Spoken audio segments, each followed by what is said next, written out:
चलो, तो हम करने जा रहे हैं कंसोलिडेशन। कंसोलिडेशन एक कॉम्बिनेशन, यह कॉम्बिनेशन मतलब कि दो बिजनेस एक आते हैं। जब कंसोलिडेशन करते हैं आप तो एक ही बिजनेस रहते हैं, business subsidiary, joint venture, associate, तो उनको हम मैच करते हैं तो होता है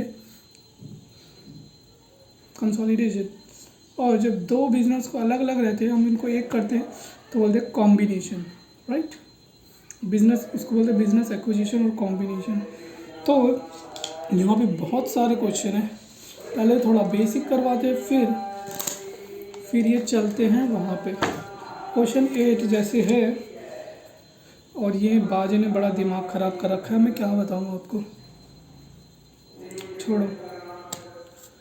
क्वेश्चन 8, क्वेश्चन क्या कहता है, एक्स लिमिटेड ने परचेज करा find Y limited group of assets. क्या ग्रुप ऑफ एसेट्स परचेज करिए। ग्रुप ऑफ एसेट्स मतलब कि एक एसेट नहीं है, बहुत सारी एसेट्स है, comprising a plant and machinery, furniture, equipment and software at a combined price 400 lakh. ठीक है, बहुत सारी एसेट्स है जिसका कंबाइंड प्राइस 400 लाख है।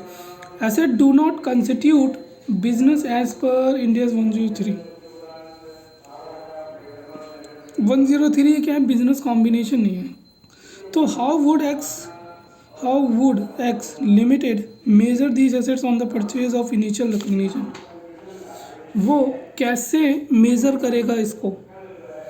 The fair value of the assets are determined by applying the fair value measurement.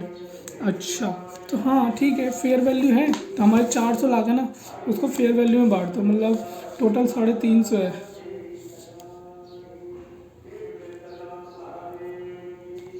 Total 350 divide by 400,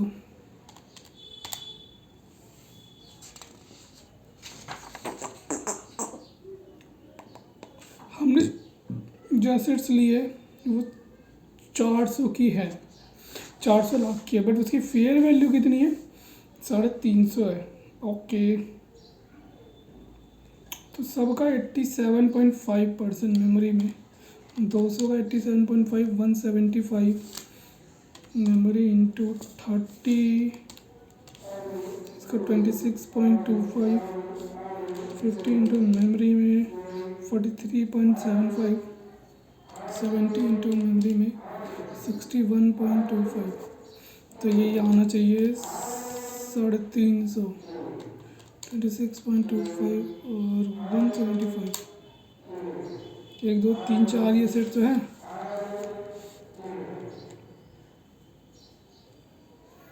साढ़े 300 divide by 400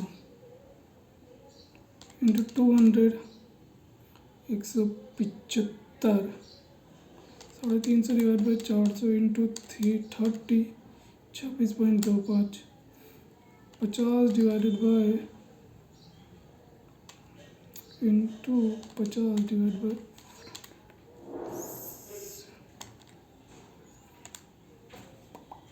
कुछ तो गड़बड़ है। इनकी फेयर वैल्यू की रेशियो में बांटना है मुझे।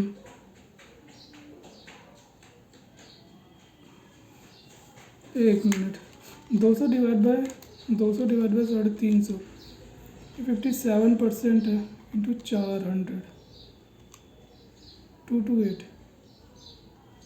मैंने क्या कहा, 200 डिवाइड बाय 350, ये 57% है, और इसका 228.57। फिर 30 डिवाइड बाय 350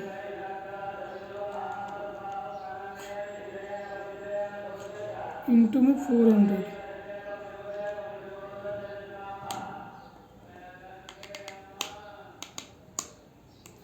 तो 34.29, 50 डिवाइड बाय 350 इंटू 400, 57.14, और 70 divide by 350 into 400, 80 plus 57.14 plus 34.29 plus 228.57, तो ये आ गया आपका 400।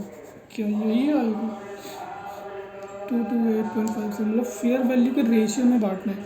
ये 200 मतलब वो 57% था, तो 450 डिवाइड बाई में 350 कर देता, मेमोरी में ये ले लेता, तो 200 इंटू में 30 इंटू में 50 इंटू में 70, ठीक है, ऐसे आया था, नो प्रॉब्लम। अब नेक्स्ट क्वेश्चन क्या है इसका, बिजनेस कॉम्बिनेशन का मतलब क्या है, acquiring net asset by acquiring significant equity. या तो आपने नेट एसेट एक्वायर कर लियो या तो सिग्निफिकेंट इन्फ्लुएंस एक्वायर कर लिया। छोड़ो, मैं ये चीज़ नहीं देख रहा। Important point to be consider, ठीक है ठीक है। अब ये देखना है हमें, accounting for business combination, we need to learn accounting for business combination for different type of transaction separately. There are 4 types of transaction under business combination as follows.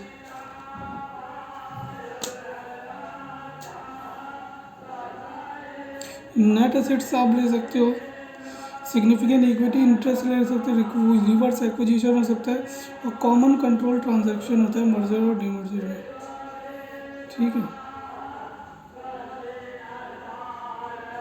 अगर कोई एंटिटी एक्वायर करती है नेट एसेट को, छोड़ो ना, क्या फालतू बकवास कर रहे हो, रिवर्स एक्विजिशन, ये एक्विजिशन, वो acquisition, identification of acquisition date, हाँ ये थोड़ा तो हाँ, एक्विजिशन डेट ध्यान रखना। एक्विजिशन डेट यहाँ पे क्वेश्चन आता है, एक्विजिशन डेट कब होती है, जब ये कंफर्म हो जाए कि हम एक्वायर करने वाले हैं, हमें किसी से अप्रूवल लेनी है, वो अप्रूवल मिल जाए। नॉर्मल केस में पेमेंट डेट होती है, purchase consideration settle by purchasing company acquirer. Note, practical question, payment date will be considered acquisition if it is not mentioned that acquirer has obtained control from which date। अगर ये लिखा होगा कि भैया कौन सी date से कंट्रोल एक्वायर करा है, तो ये नहीं मेंशन होगा कि कौन सी डेट से कंट्रोल एक्वायर करा है, तो ये जब पेमेंट होगी तो पेमेंट डेट वाली मान लेंगे, वहीं से उसने एक्विजिशन करा है, right.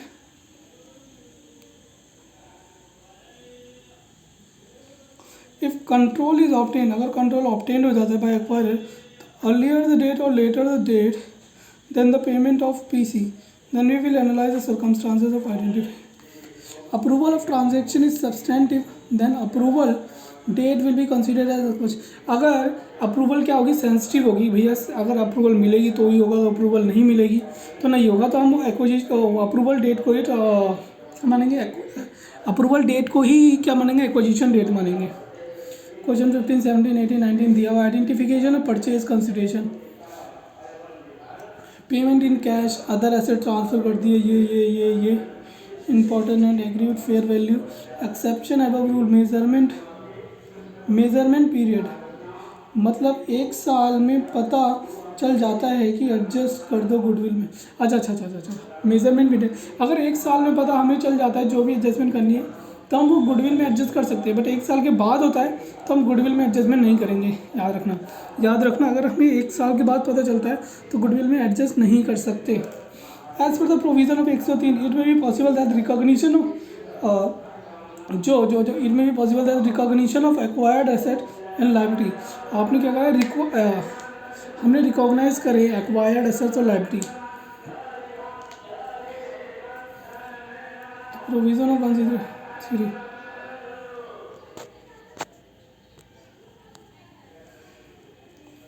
it may be possible that the recognition of acquired assets and liability has been provisionally fair value पे हो on acquisition day पे, because of the confirmed fair value not prevail on the sum time। मतलब कि जो confirm fair value है हमें पता ही नहीं है क्या है, right।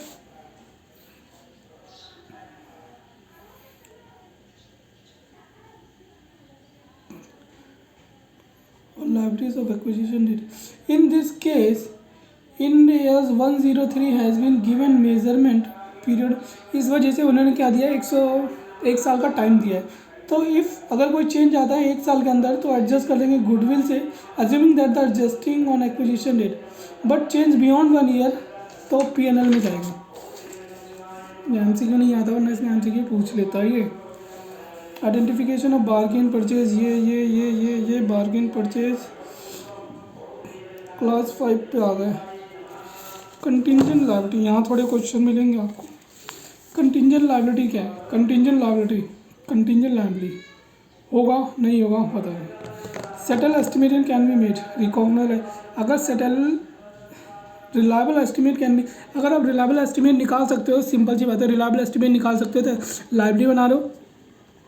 और आउटफ्लो इज प्रोबेबल, अगर रिलायबल एस्टिमेट बना सकते हो, रिलायबल एस्टिमेट आप निकाल सकते हो तो बना लो लायबिलिटी, सीधी सी बात है। भले प्रोबेबल हो चाहे ना हो, प्रोबेबल हो चाहे ना हो, अगर आप एस्टिमेट निकाल रहे हो तो लायबिलिटी बना लो, सीधी सी बात। क्वेश्चन 32 देख लेते हैं 275 का, पेज नंबर 275 में क्वेश्चन 32, 275 में क्वेश्चन 32। अरे यार मिल जा भैया। क्वेश्चन 32, एक्स लिमिटेड प्लान कर रहा है कि एक्वायर करेगा वाई लिमिटेड, एक्स वाई को एक्वायर करेगा, ठीक है। It was identified acquired and assets liability assume, it was identifying assets acquired and liability assume. भाई साहब बहुत दिमाग ख़राब कर रखा है इसने, मेरी आवाज़ ही नहीं सुनाई दे रही मुझे खुद।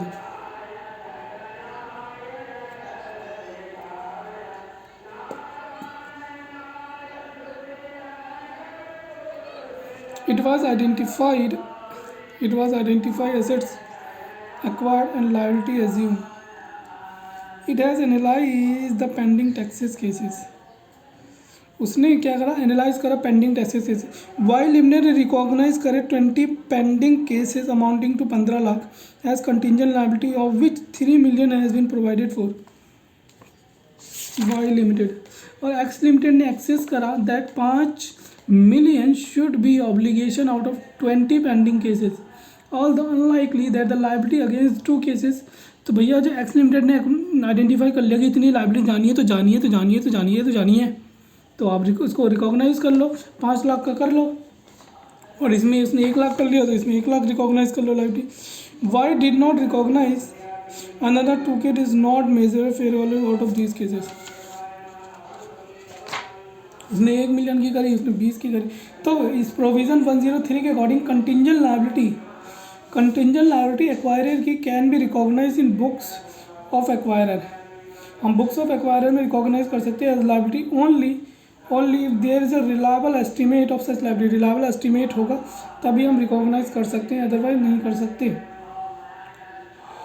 Okay, in the given case x limited acquire has assets of 5 million for 20 cases and 1 million for इतना, so X limited should recognize liability of 6 million acquisition date। indemnification क्या होता है? यहाँ पे आप थोड़ी छोटी जो एडजस्टमेंट है ना, इससे आपका एक पूरा क्वेश्चन बनेगा, ध्यान रखना। तो मुझे सब में 60 चाहिए, मुझे कुछ नहीं पता। संडे को तो ज़्यादा टेस्ट दे के चले जाएंगे, क्या दिक्कत है? हाँ, कोई दिक्कत नहीं है।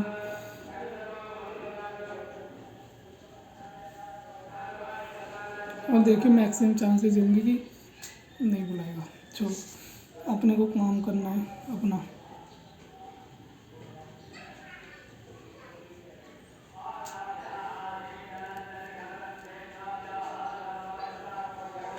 ठीक है, क्या है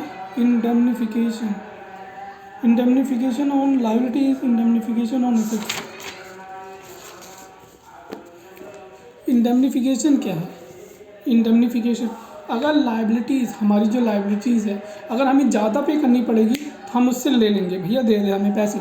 मान लें कि हमें बोला कि 5 लाख की लाइबिलिटी से आपको ज़्यादा नहीं पे करना पड़ेगा, अगर हमें 5 लाख से ज़्यादा पे करना पड़ता है तो हम उससे लेते हैं, मतलब 5 लाख से ज़्यादा हम देंगे भी नहीं, हम उसके लिए राज़ी भी नहीं होंगे, राइट। एसेट्स में भी ऐसे होता है कि कह रहे हैं भैया आपको इतने मिल जाएंगे, कम से कम 10 लाख तो मिल जाएंगे, बट मेरे को 9 ही लाख, तो 1 लाख में से ले लूँगा, ठीक है। Indemnification liability of guaranteed limited और लायबिलिटी छोड़ो सब्सिक्वेंट सेटलमेंट, अगर पेमेंट लायबिलिटी रिलायबल और इक्वल टू गारंटीड। एग्जाम्पल देखो, guarantee liability limit by acquiree, fair value estimate acquirer ने 22 लाख का करा, कह रहा है कि 20 लाख से आपको ज़्यादा नहीं देने पड़ेंगे। तो मैं क्या करूँगा, लायबिलिटी रिकॉग्नाइज कर लूँगा, indemnification assets account debit, indemnification को डेबिट कर लूँगा और लायबिलिटी तो जाएगी उधर क्रेडिट में, और 20 लाख का क्या करूँगा, indemnified assets to liabilities, indemnified assets पूरे 22 लाख की विद इन 1 ईयर है, इसलिए गुडविल में कर दिया। अब लायबिलिटीज़ ख़त्म कर दी, बैंक से पे कर दिया मैंने 19, actual payment with in 6 months of acquisition तो 1980। अब 20 का मेरा प्रॉफिट हो जाएगा, इंडेमनिफाइड एसेट्स ऑफ 20 का गुडविल, प्रॉफिट नहीं होगा गुडविल के लिए, आपने 6 महीने में करा है, समझो बात को बाबूलाल। तो मैंने पूरी indemnified assets account debit, assets बना लिए हमने कि हमें पैसे मिलेंगे, indemnified assets account debit to क्या goodwill, to assets to liabilities जो पूरी 22 लाख की। अब 22 लाख की लायबिलिटी ख़त्म, 980 पे करा, 20 मेरा गुडविल में चला गया। क्यों चला गया, क्योंकि वो 6 महीने में होता, 1 साल से बाद में नहीं होता। अगर 1 साल के बाद होता तो मेरा किस में जाता, प्रॉफिट एंड लॉस में जाता। ठीक है, यहीं पे थोड़े और होते ना,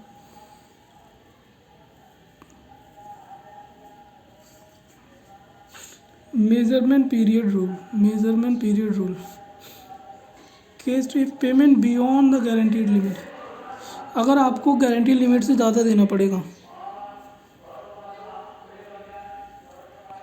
उसने बोला कि 20 से ज़्यादा नहीं देने पड़ेंगे, तो ठीक है, मैंने 22 लाख की पेमेंट करी, actual liability account debit, question दिखा, guaranteed liability, guaranteed limited liability 50 lakh मैंने, तो इंडेमनिफाइड एसेट्स 10 लाख का, तो लायबिलिटी 60 लाख की। अब लायबिलिटीज़ मैंने पे मारी, 55 गए, तो लायबिलिटीज़ अकाउंट डेबिट टू 55, तो 5 लाख उधर से ला, और मैंने 10 की बुक करी है ना, तो इंडेमनिफाइड 5, और फिर जो बचा हुआ इंडेमनिफाइड है वो हम क्या करेंगे, उसका bank account debit to indemnified, indemnified से एडजस्ट कर दिया हमने, और bank account debit to indemnified. अच्छा, इंडेमनिफाइड एसेट्स कम हो गई 5 लाख से, और 5 लाख यहाँ से मिल गए। ऐसे ही लायबिलिटी का होगा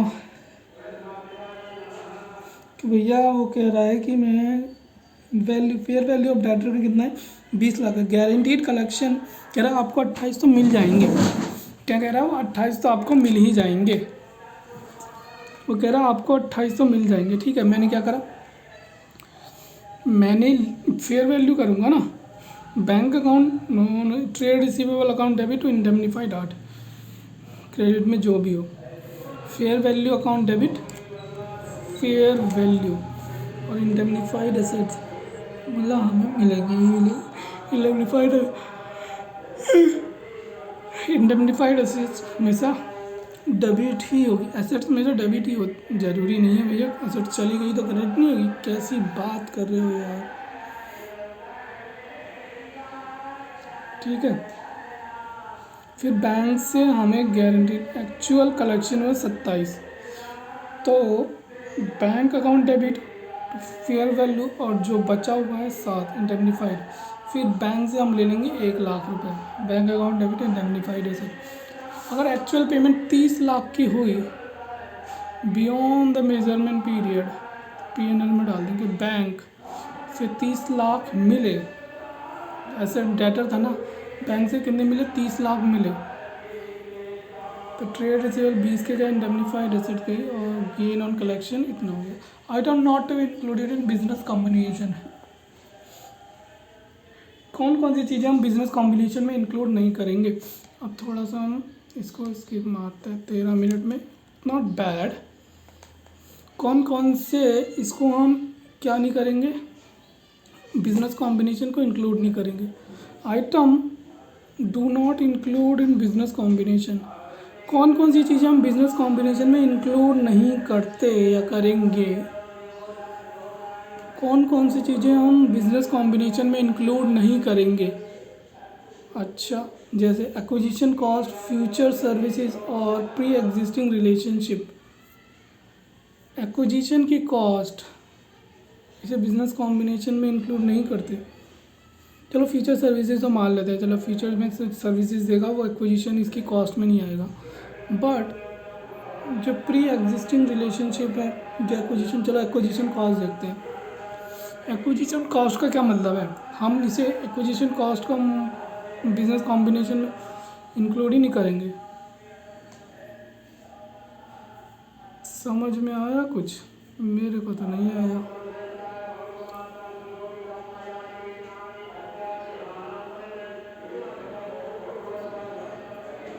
लेट मी चेक दिस।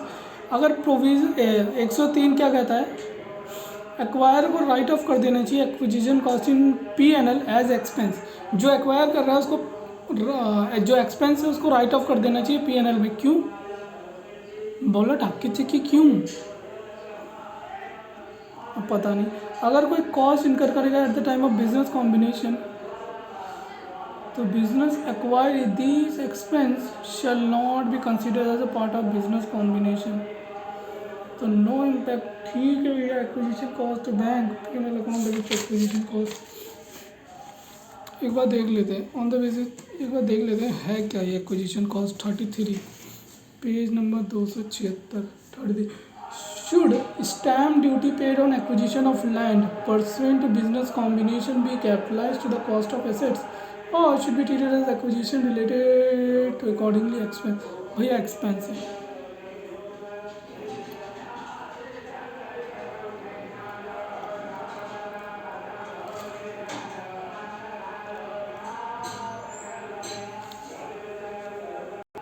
अब आते हैं फ्यूचर सर्विसेज पे।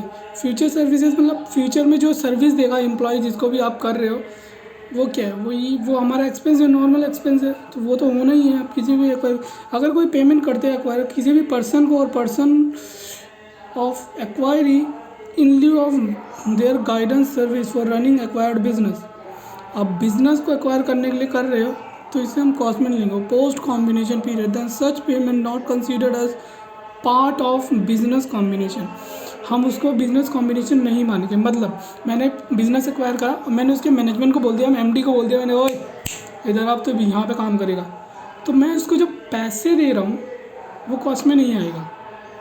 ठीक है, okay. There will be no impact on assets liability और goodwill bargain purchase on acquisition date due to such contractual payment for future services. The acquirer shall write off these payment in future as remuneration in P&L account.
ठीक है, हम किसी person को पैसे देंगे तो हम क्या नहीं करेंगे, हम उसको बिजनेस कॉम्बिनेशन की कॉस्ट में इंक्लूड नहीं करेंगे। ठीक है, remuneration expense account debit to bank, P&L account debit to remuneration.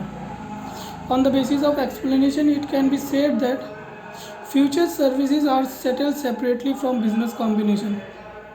On the basis of above explanation it can be said that future services are settled separately from business combination.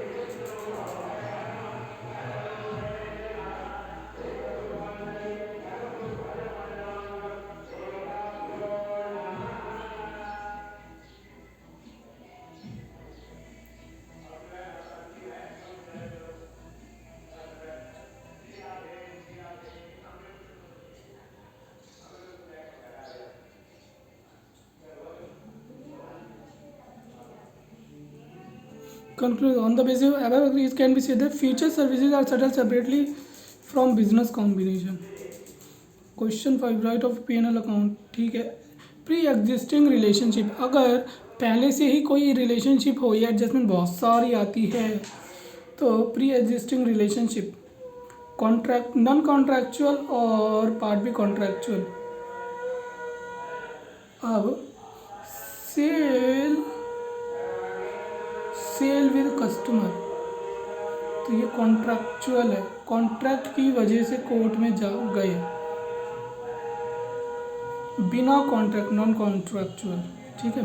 Contractual होता है जो contract की वजह से, वाह जी वाह, contract की वजह से आपका क्या है, एग्जिस्टिंग रिलेशनशिप बन रहा है. तो for making the entries of acquisition date, first of all fair value should be identified of non contractual relationship. Reduce the amount purchase consideration by fair value of non contractual liability. Net पीछे नहीं समझ आया. पहले आप fair value identify करो non contractual relationship की. Fair value, ठीक है, फेयर वैल्यू निकाल ली मैंने. रिड्यूस कर the amount purchase consideration by fair value of non contractual.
Step 3 calculate करेंगे गेन्स और loss on settlement of existing relationship. फिर वैसे ही फीलिंग आ रही है ना, मन नहीं कर रहा. अब क्या फ्लो बना हुआ था यार. कोई नहीं, ट्राई कर.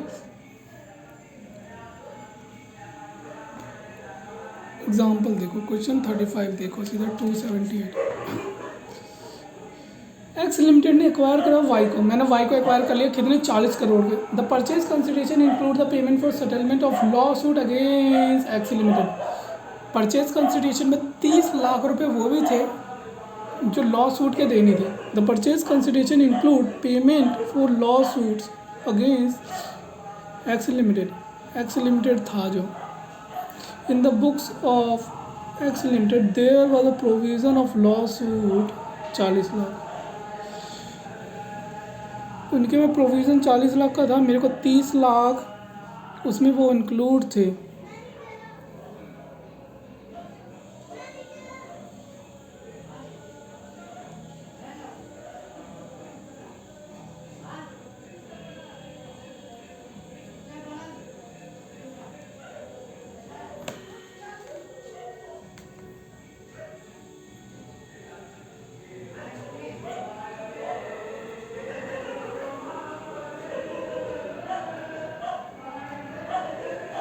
यार हर कोई बोल रहा है क्रेडिट कार्ड के लिए एलिजिबल हो, उन्होंने दिया तो है नहीं मुझे, बकवास कर रहे.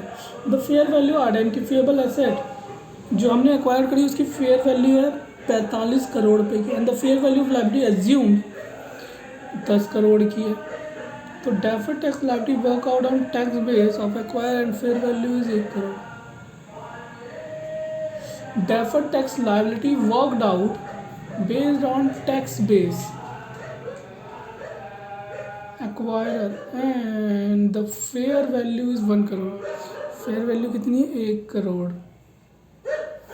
how should the company recognize the business combination. Company business combination कैसे रिकॉग्नाइज करेगा transaction and pre existing relationship. Okay, 45 crore का मेरा आइडेंटिफाई एसेट है और मेरी लायबिलिटी कितनी की है, 10 करोड़ की.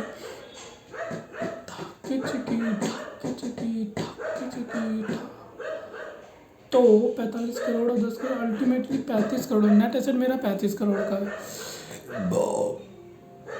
Net purchase consideration gross PC minus fair value of court case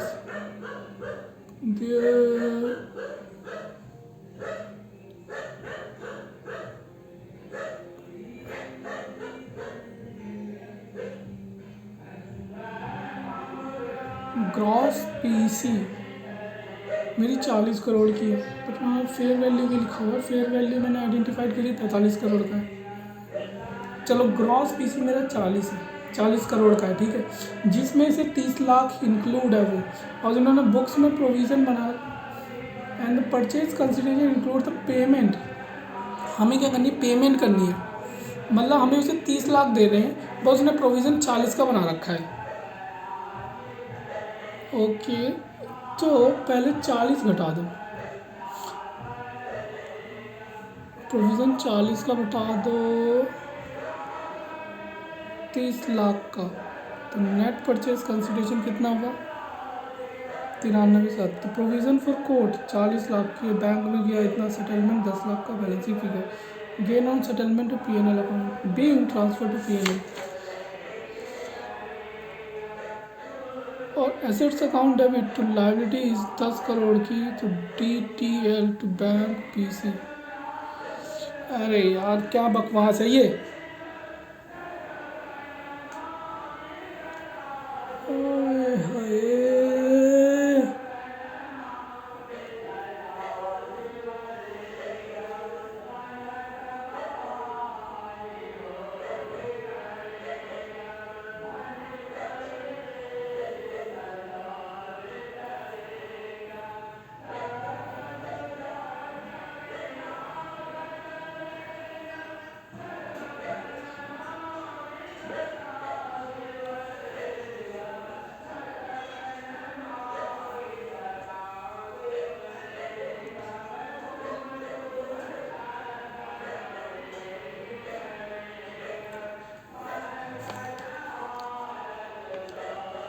okay it's 18 minute. फिर से समझो, देख मैंने क्या करी, 40 करोड़ की एसेट ली, और मैंने क्या करा 30 लाख की मेरी लायबिलिटी, तो अल्टीमेटली मेरे नेट एसेट कितने का आया, बुक वैल्यू पे कितने का आया 39 करोड़ पॉइंट 7 लाख, ठीक है, 70 लाख, 39.70 लाख, ठीक है, ये मेरी नेट एसेट आई। फिर अब जो मैंने प्रोविज़न बना रखा है, प्रोविज़न को डेबिट मारो, बैंक से पे करो, है ना, प्रोविज़न को डेबिट मारो और बैंक से पे करो, provision for court case debit तो बैंक से पे करो, जो बैलेंस है वो पीएनएल में डाल दो, गेन ऑन सेटलमेंट इतना गेन हो गया। तो क्या ये उसमें जाएगा, बिजनेस कॉम्बिनेशन में जाएगा। फिर अब हमारी नेट एसेट है 45 की, आइडेंटिफाइड नेट एसेट हमने 45 करोड़ की ली, हमारी बुक वैल्यू हुई 39.7, लायबिलिटी आई कितने की 10 करोड़ की, और एक का DTL है, डेफर्ड टैक्स लायबिलिटी है, deferred tax worked out based on tax base on acquire, तो ये था 1 करोड़ की लायबिलिटी है, तो जो बचा वो गुडविल में जाएगा बीइंग नेट एसेट। अब कॉन्ट्रैक्चुअल प्री एग्जिस्टिंग रिलेशनशिप, यहाँ पे रिलेशनशिप नहीं थी ना, pre existing relationship without contractual, pre existing relationship with non contractual, बिना कॉन्ट्रैक्ट के रिलेशनशिप बन गया, और यहाँ पे कॉन्ट्रैक्चुअल रिलेशनशिप है, ठीक है। अब यहाँ पे आते हैं कॉन्ट्रैक्चुअल रिलेशनशिप, यहाँ पे लिखा हुआ है इंपॉर्टेंट, क्या होता है कॉन्ट्रैक्चुअल रिलेशनशिप, आपने कोट आउट कर दिया तो कॉन्ट्रैक्ट है कि हमें इतना पे करना पड़ेगा, क्वेश्चन है कोई, कैलकुलेट करो एट विच, क्वेश्चन दिखाओ, कैलकुलेट छोड़ो, question 38 very very very important लिखा हुआ है, पेज नंबर नहीं लिखा हुआ, 38 क्वेश्चन है, ये रहा। अब देख लो, ABC ने PQR को एक्वायर कर लिया, ठीक है, ABC लिमिटेड ने एक्वायर करा PQR को फॉर कंसिडरेशन 1 करोड़ रुपये का, मैंने 1 करोड़ रुपये दिया, मैंने इसको लिया इधर, ठीक है, 4 साल पहले एबीसी लिमिटेड का ग्रांटेड था 10 ईयर लाइसेंस। 4 साल पहले क्या था, एबीसी लिमिटेड के पास था granted 10 year licence allowing PQR को अलाउ करने के लिए टू ऑपरेट इन यूरोप। अच्छा ठीक है। The cost of licence was 2.5 lakh रुपए की थी। उसकी कॉस्ट कितनी थी? 2.5 लाख रुपए की। ध्यान रखना एंड में आएंगे सारे मर्ज होंगे, ढक्की चिकी मत करना फिर, ठीक है। ओके।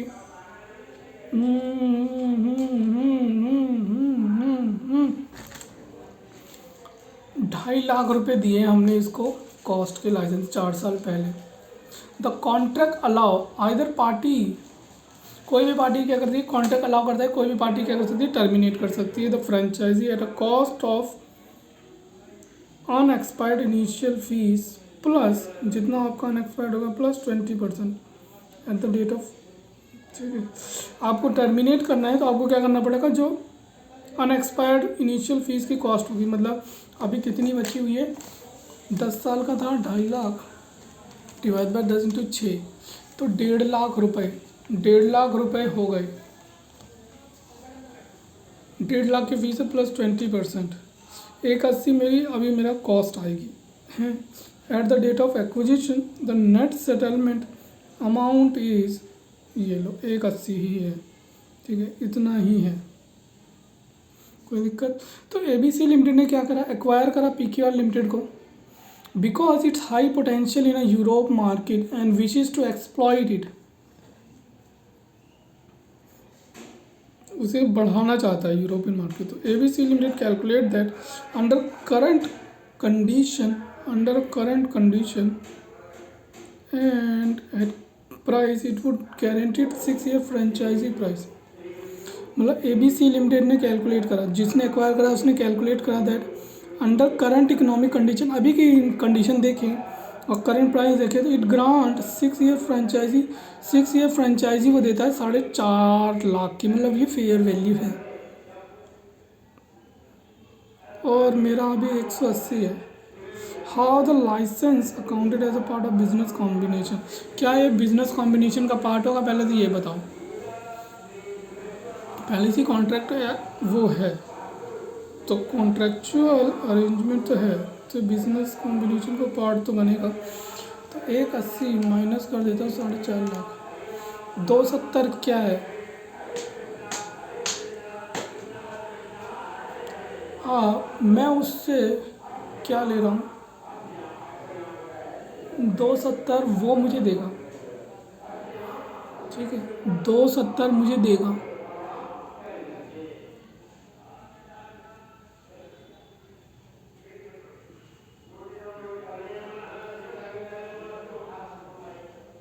एक 80 कैरिंग वैल्यू,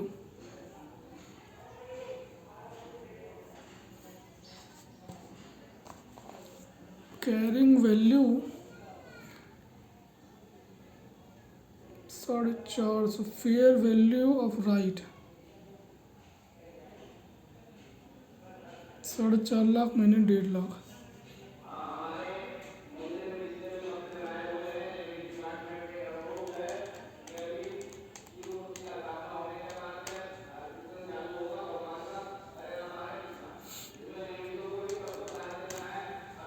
ये क्या है मेरा fair value of right, fair value 4.5 lakh की, मतलब कैरिंग अमाउंट 3 लाख का है। हाँ तो कैरी तो इतने पे कर रहा हूँ, हाँ कैरी तो 180 पे कर रहा था ना मैं, तो फेयर वैल्यू माइनस 1.5 लाख रुपए, 3 लाख और 180, इसमें से जो लोअर होगा, तो 180 है, तो मैंने क्या करा 1 करोड़ में ख़रीदा, तो माइनस कर दो 180, तो 98,20,000 का मेरा क्या है नेट पीसी है। तो लॉस ऑन सेटलमेंट ऑफ री एक्वायर्ड राइट, आपने री एक्वायर्ड राइट फिर से ख़रीद लिए, तो कितने का पड़ा, 180 वो था, 270 का loss. Settlement, loss on settlement 180 की थी और 1.5 लाख में आपने ले लिया। Unamortised fees 1.5 lakh PNL to bank 180, 22 fees to bank 180, मैं उसको 180 दूंगा।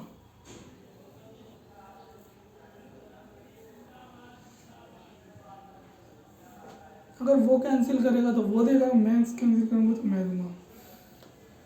हो थोड़ा सा समझ नहीं आया।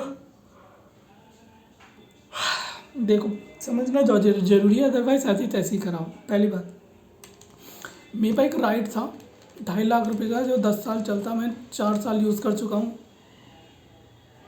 है ना, 4 साल यूज़ कर चुका हूँ। कैरिंग वैल्यू है इसकी 1.5 लाख रुपए। तो पहली चीज़ fair value minus right, fair value ये है, तो इसने ऐसा किया क्यों? 3 लाख रुपए, चलो 180 तो वो मान लेता हूँ मैं, 1.5 लाख प्लस 20%, तो 180 वो हो जाएगा। इसमें से लोअर लिया, ठीक है, लोअर ले लिया, 1 करोड़ में से माइनस कर दिया, 98,20,000 की वो हो गई। अब लॉस कितना हुआ? 180 उसको देने पड़े, कितने के बदले? 1.5 लाख के बदले। ये मेरे को समझ तो नहीं आया, क्यों नहीं आया भाई? पट्टा चक्का पट्टा पट्टा। एक बार इधर देखते हैं क्या लिखा है। फर्स्ट ऑफ ऑल कैलकुलेट करो amount which can reduce from PC. अगर कोई एक्वायर डिस्ट्रीब्यूट करता है अपने right to sell its goods और सर्विसेज और use technology to other entities.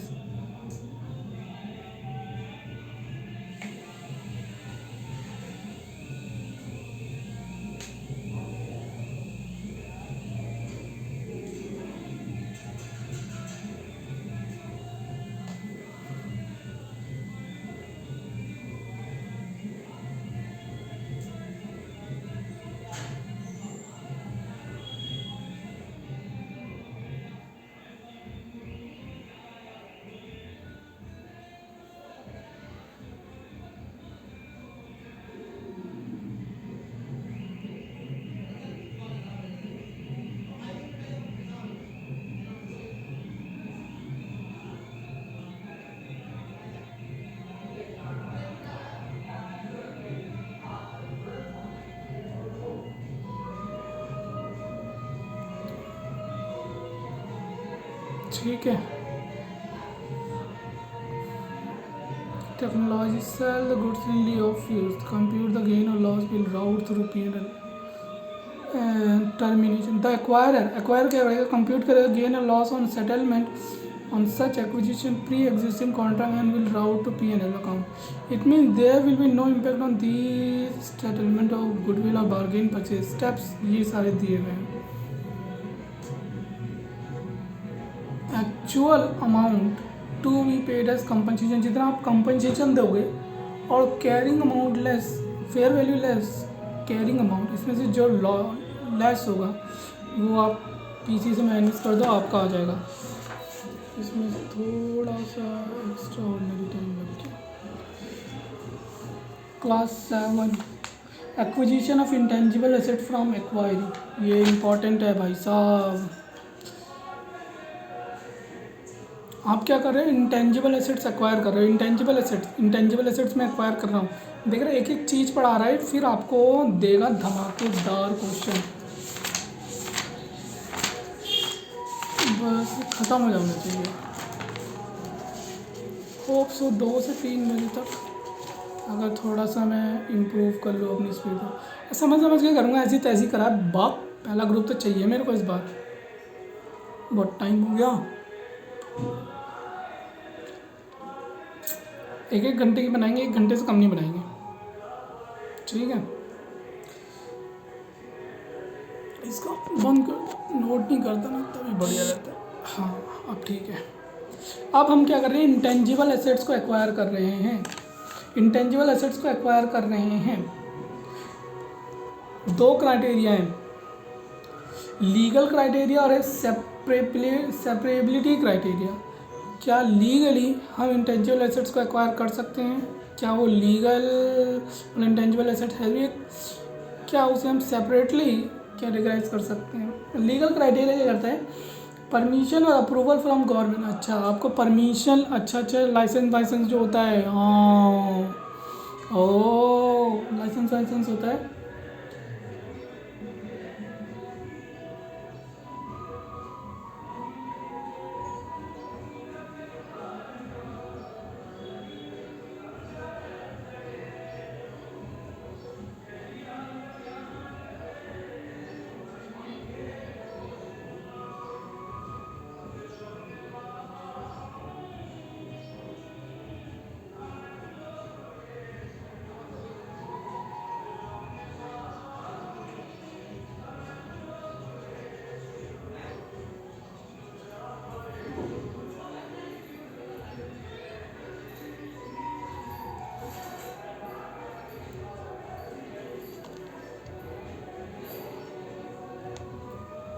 ठीक है, दो क्राइटेरिया हैं इंटेंजिबल एसेट्स को रिकॉग्नाइज करने के। एक लीगल तो हो गया, तुम्हें गवर्नमेंट से अप्रूवल लेनी पड़ेगी। दूसरा सेपरेटेबिलिटी क्राइटेरिया, आप उसे सेपरेट कर सकते हो तो रिकॉग्नाइज कर लो, अगर नहीं कर सकते तो आपको गुडविल में डालना पड़ता है। Exception, customer list audit. अगर आप मान लो आपके पास कस्टमर की लिस्ट है बहुत सारी, तो क्या ये इंटेंजिबल एसेट है? क्या ये इंटेंजिबल एसेट है? यही क्वेश्चन में आता है। सेपरेट कॉस्ट इनकर नहीं करी, इसलिए सेपरेट कॉस्ट आपने इनकर नहीं करी कस्टमर की लिस्ट पाने के लिए, तो इसका मतलब ये इंटेंजिबल एसेट नहीं है। देखो, अगर एक्वायरी मतलब जिसको एक्वायर किया जा रहा है, उसके पास कस्टमर लिस्ट है और रजिस्टर्ड यूजर डेटा वेबसाइट है, then it may not be intangible asset for acquiree because is generated during the normal course of business and no separate cost incurred for it. ये सिर्फ normal course of business में ही generate हो गया है, तो आपने कोई सेपरेट कॉस्ट इनकर्ड नहीं करी, तो ये क्या नहीं है? इंटेंजिबल एसेट नहीं है। समझ गए? ठीक है। अगर consider a separate asset at the time of acquisition और business acquire measure its fair value, हम उसे क्या करेंगे? सेपरेट एसेट कंसीडर करेंगे। अगर एक्वायर ने बेनिफिट फ्रॉम यूजिंग इट और selling it fair value, then such asset recorded as separate asset. ये क्या है? हम उसे सेपरेट एसेट मानेंगे एक्विजिशन के टाइम पे और उसे मेज़र करेंगे फेयर वैल्यू पे। ठीक है, हम उसे सेपरेट एसेट्स मानेंगे, उसे मेज़र करेंगे फेयर वैल्यू पे। अगर एक्वायरर कैन बेनिफिट ले सकता है यूजिंग इट, अच्छा एक्वायरर मैं एक्वायर कर रहा हूँ, अगर मैं क्या कर सकता हूँ? उससे बेनिफिट ले सकता हूँ उसको यूज़ करके,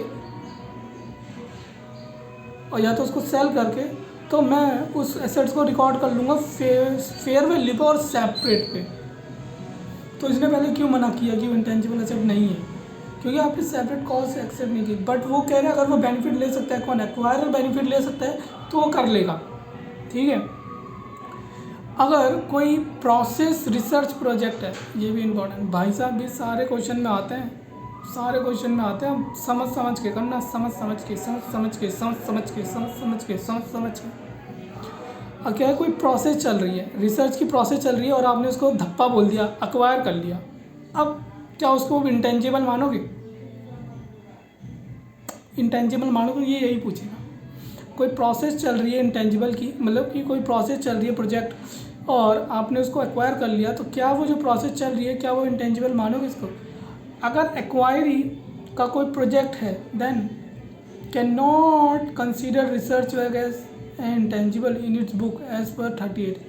अगर वो 38 के अकॉर्डिंग रिसर्च इंटेंजिबल नहीं मान रहा, अगर 38 के अकॉर्डिंग इंटेंजिबल एसेट जो इंडियाज 38 है उसके अकॉर्डिंग उसको इंटेंजिबल नहीं मान रहा, but acquirer can recognise its separate asset. Acquirer क्या कर सकते हैं? सेपरेट एसेट रिकॉग्नाइज कर सकता है अगर उसको बेनिफिट होगा तो। Eight the time of business acquisition if acquire estimate the specific research will develop future, अगर उसको क्या लगता है, उसको लगता है कि भैया ये मेरे को फ्यूचर में बेनिफिट देगा, फ्यूचर इकोनॉमिक बेनिफिट होंगे मेरे को फ्यूचर में, तो मैं रिकॉग्नाइज कर लूँगा उसको सेपरेट।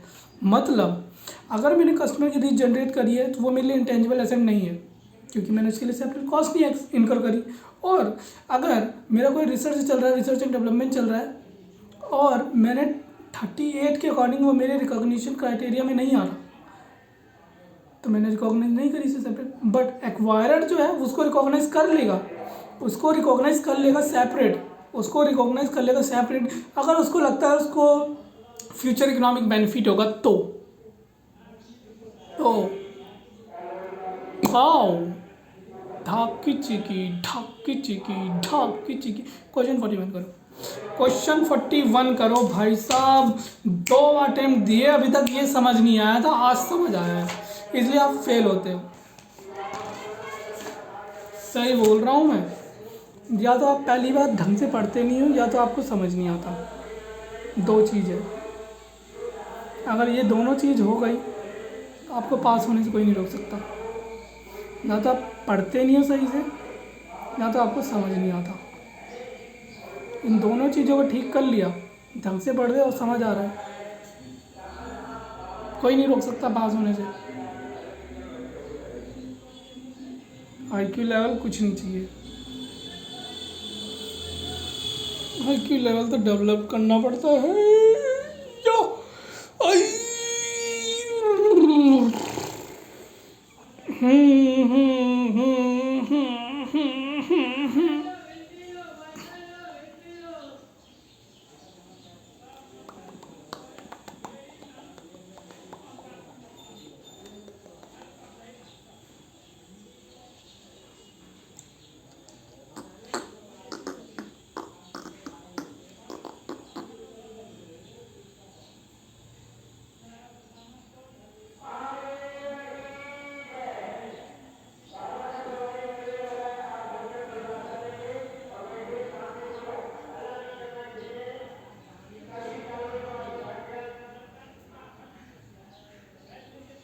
ठीक है, अब हम आते हैं क्वेश्चन पे, बहुत इंपॉर्टेंट है। As part of its business expansion, चलो इतना कर दिया तुमने, ठीक है।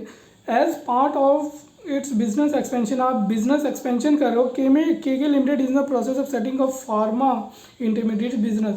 के लिमिटेड क्या है, फार्मा इंटरमीडिएट बिजनेस को सेटअप कर रहा है, which is very initial stage, जो इनिशियल स्टेज पे है। For this purpose K Limited has acquired, के लिमिटेड ने एक्वायर करा क्या, 1 अप्रैल को 100% शेयर्स ऑफ ABR लिमिटेड, ठीक है। के लिमिटेड ने 100% ABR के ले लिए। दैट मैन्युफैक्चर फार्मा इंटरमीडिएट, जो मैन्युफैक्चर करता है फार्मा इंटरमीडिएट, ठीक है। The purchase consideration for same was, the purchase consideration है for the same was by way of share exchange valued at 35 crore. हमने परचेज कंसिडरेशन कैसे दिया, हमने शेयर्स दे दिए उसको 35 करोड़ के। The fair value of AB net asset is 15 crore but does not include, जो हमने नेट एसेट ली वो 15 करोड़ की है, बट इसमें क्या नहीं आता, ये सारी चीज़ें नहीं आती। एक पेटेंट है owned by ABR Limited for an establishment successful intermediate drug that are remaining life of 8 year, 8 साल का 8 साल बचे हुए हैं। A consultant had estimate the fair value of this patent to be 10 crore, ठीक है। मैंने कंसल्टेंट था मेरा, मैंने बोल दिया 10 करोड़ का है, अब ठीक है 10 करोड़ का है। However the outcome of clinical trial for the same are awaited, outcome wait है अवेटेड है। If the trial are successful, अगर वो सक्सेसफुल हो गए, the value of drug will fetch estimated 15 crore की हो जाएगी। तो रिकॉर्ड कर लो, उसने बोला अगर मेरे को लगता है बेनिफिट होगा तो मैं रिकॉर्ड कर लूँगा, अलग से रिकॉर्ड करूँगा, अलग से रिकॉर्ड करूँगा।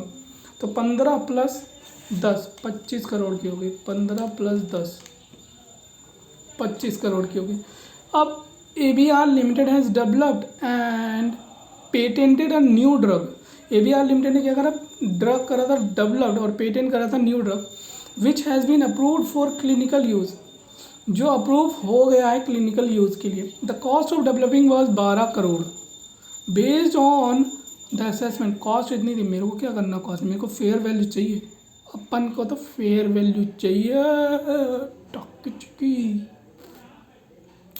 ऑफ दिस सेल्स, क्या है, based on early assessment of its sales success, जो उसकी सेल्स थी, उसकी जो सक्सेस थी, उसके बेस पे हम क्या करें, the value of estimated market values, तो वैल्यूअर ने एस्टिमेट करी मार्केट वैल्यू 20 करोड़ की, इसको भी हम सेपरेटली रिकॉग्नाइज करेंगे ढक चिकी।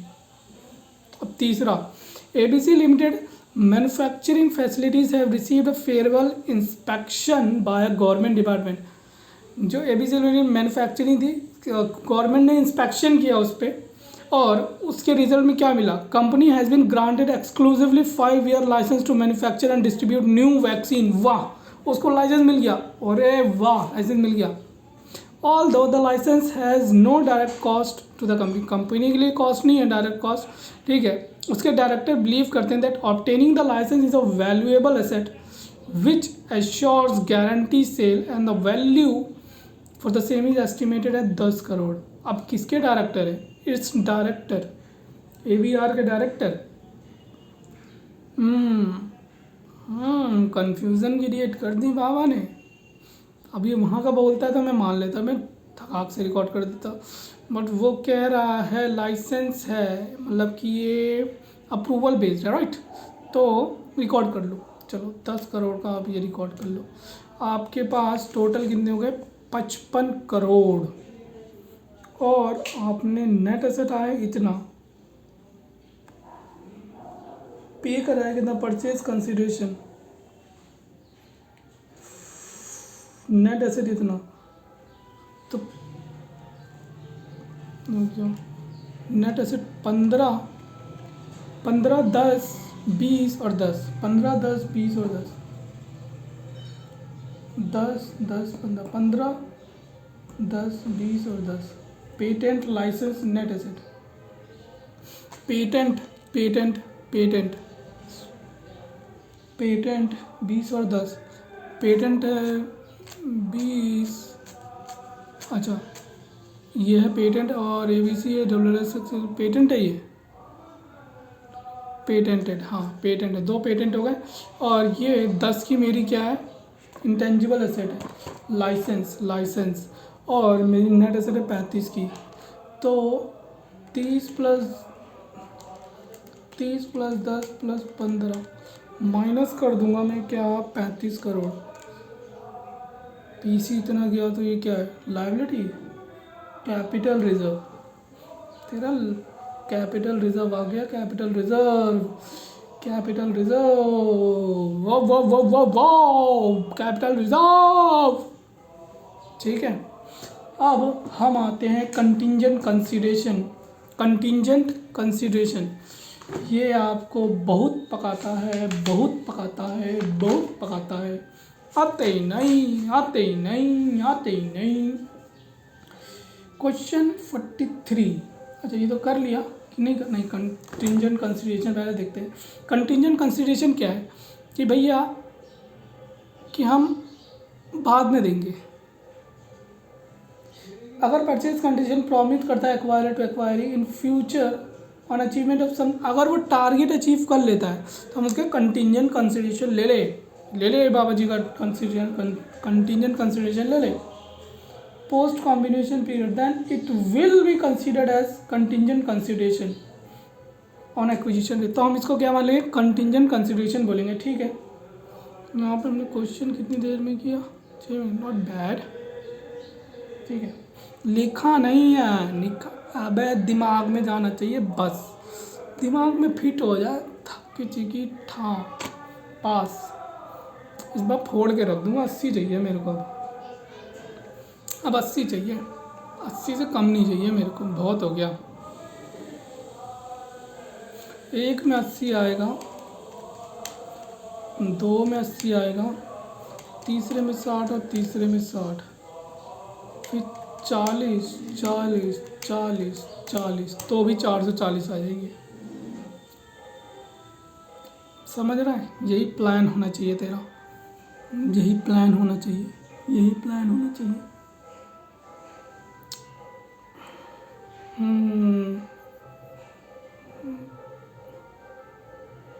चलो चलो करो।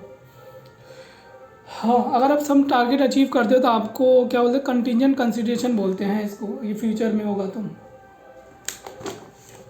तो subsequent measure contingent consider as per the provision subsequent measurement each balance sheet. आपको क्या करना पड़ेगा? सब्सिक्वेंट मेजरमेंट करना पड़ेगा ईच बैलेंस शीट डेट पे। क्यों करना पड़ेगा? क्योंकि वो कंटिंजेंट है, अगर हो गया तो आपको रिकॉग्नाइज करनी पड़ेगी लायबिलिटी एसेट जो भी है।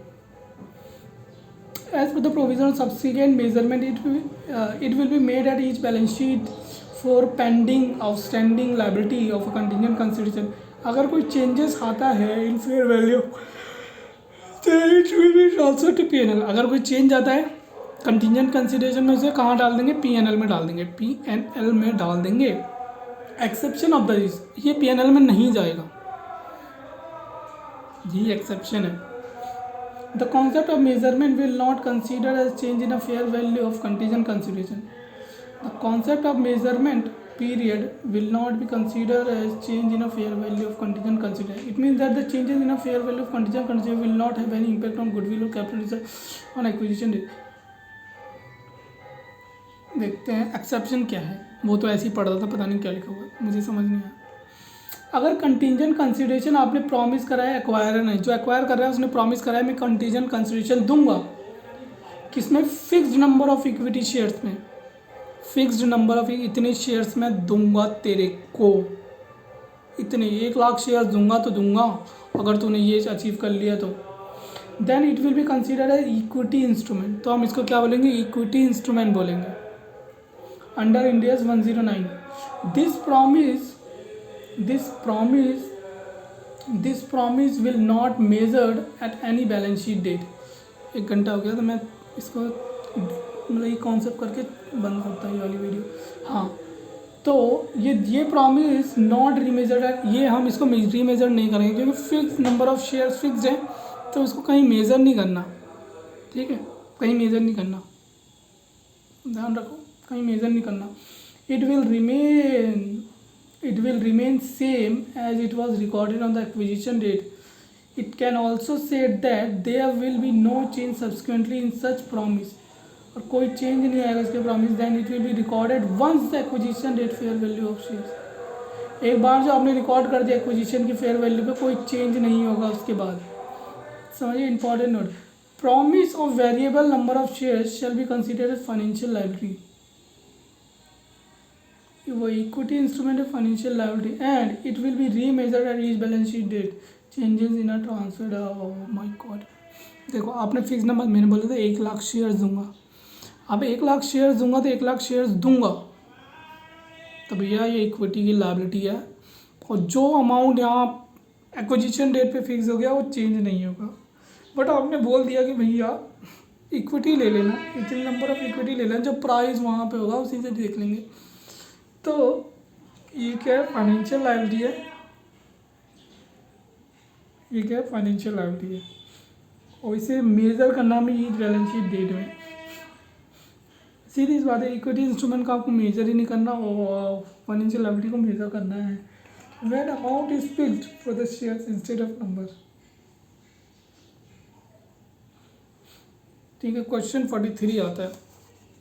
क्योंकि शांति हो गई ना, बंद कर दिया, तो चलो ये क्वेश्चन कर लें कि फिर इसके बाद करें. चलो पहले कर लेते हैं ना.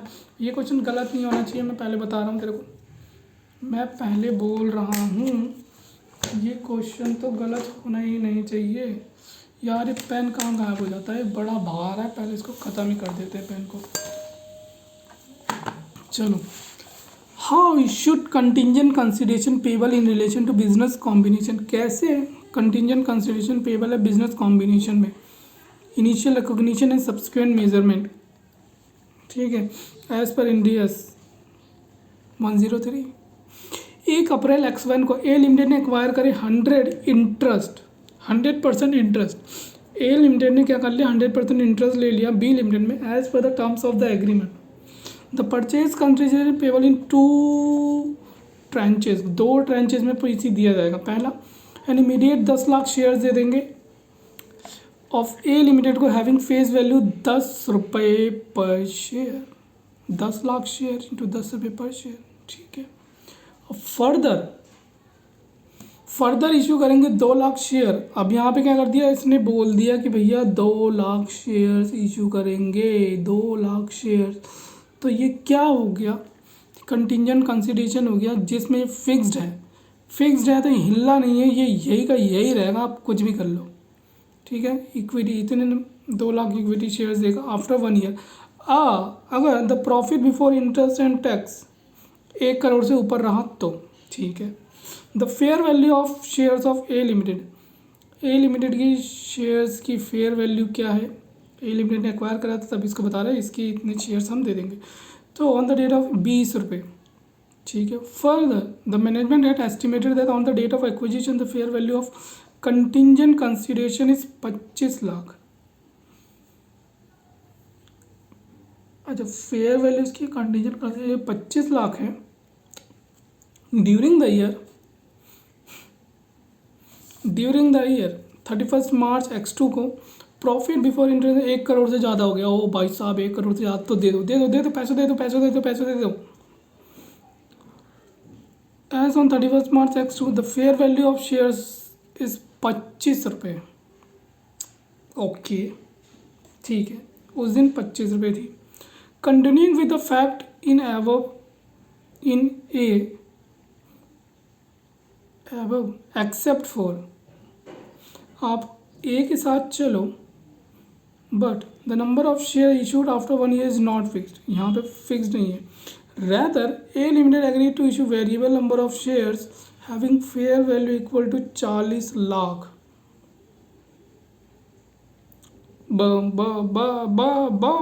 After 1 year.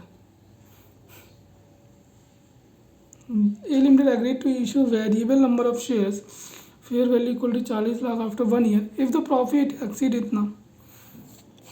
ओके, तो पहले हम कहते हैं इनिशियल रिकॉग्निशन।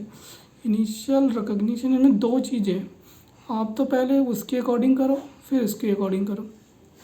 इनिशियल रिकॉग्निशन में कह रहा हूँ कितने 10 लाख शेयर्स हैं इंटू कितने रुपए के हैं, 20 रुपये के on the date of acquisition. तो 10 लाख इंटू 20, 10 लाख इंटू 20, 2 करोड़, ठीक है, 2 करोड़ रुपए। अब ये फिक्स हो गया, नंबर ऑफ शेयर्स फिक्स है, तो 2 लाख शेयर्स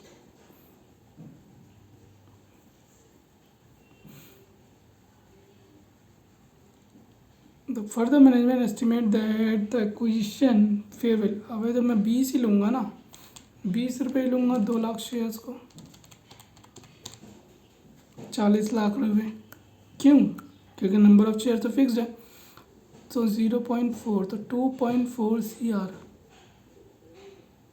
ठीक है, 2.4 CR ये मेरा हो गया क्या, इनिशियल रिकॉग्निशन, ये हो गया मेरा PC, ठीक है। अब सब्सिक्वेंट जाएंगे, फर्दर द मैनेजमेंट एस्टिमेट करा the acquisition 2.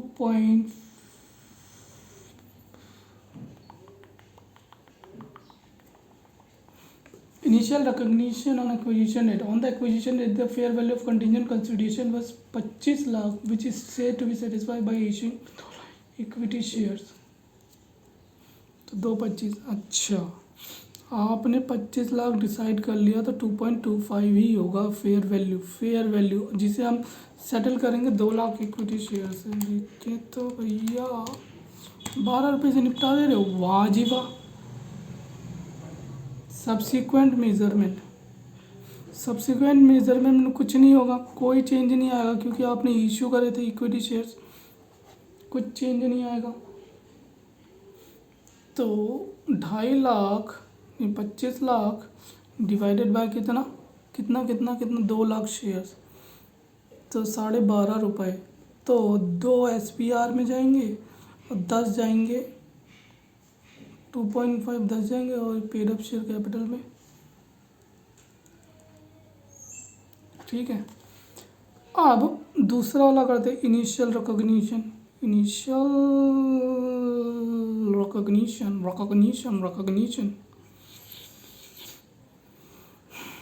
The number of shares fixed नहीं है और उसमें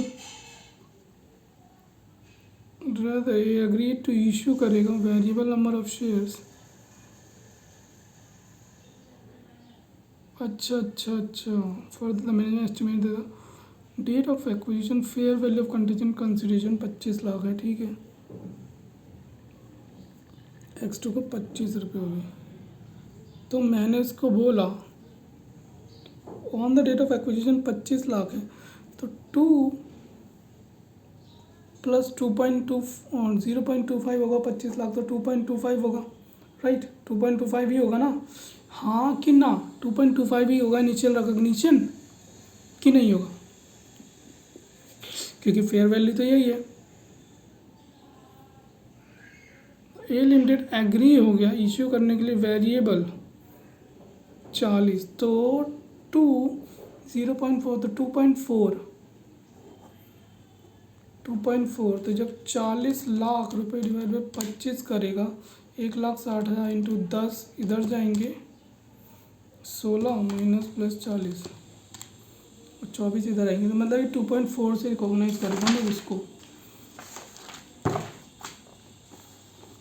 case 2 initial recognition as same case 1 2.25 0.25 तो 2.25 आप गलत करते जा रहे हो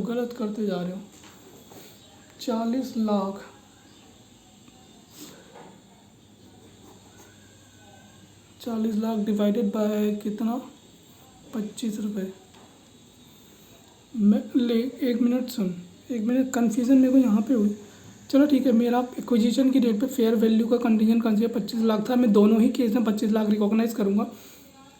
जहाँ मैंने फिक्स नंबर शेयर्स इशू करे वहाँ तो मैं सब्सिक्वेंट डेट पे क्या करूँगा 25 lakh divided by 2 lakh shares 12.5 10 रुपये वहाँ गए 2 रुपये वहाँ गए, ठीक है। अब वहीं पे मैं दूसरे केस में आता हूँ, मैंने बोला 25 है, ठीक है 25 लाख में तुम्हें कंटीजेंट कंसिडरेशन दूंगा, बट ए लिमिटेड एग्रीड हो गया वैल्यू करने के 40 लाख आफ्टर 1 ईयर, तो मेरे को फेयर वैल्यू वहाँ पे ही है, तो मैं 40 लाख क्यों नहीं रिकॉर्ड कर रहा? क्या मुझे पता नहीं है कि मेरे को 40 लाख देने पड़ेंगे? वो एग्री हो गया कि भैया मैं 40 लाख दूंगा, तो ठीक है भैया ले लो 40 लाख रुपए, मैं क्या करूँ 25 रुपये 160 10 रुपये उधर गए और 40 लाख में से 240 वहाँ सिक्योरिटी प्रीमियम में हंसी तैसी कराओ जाओ। क्वेश्चन 42 देख लो, तो हम नेक्स्ट वीडियो में मिलते हैं, घंटे हो चुके हैं इसको। Bye bye.